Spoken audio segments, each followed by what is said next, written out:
Spiral fried potatoes are a popular snack that are made by cutting potatoes into a spiral shape and then frying them until they are crispy. To make spiral fried potatoes, you will need a special tool called a spiralizer, which can be used to create the spiral shape. Once you have your spiralizer, you can start by peeling and slicing the potatoes into thin, uniform slices.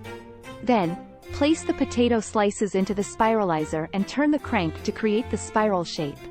Next, heat up a deep fryer or a pot of oil on the stove and carefully drop the spiral potato slices into the hot oil.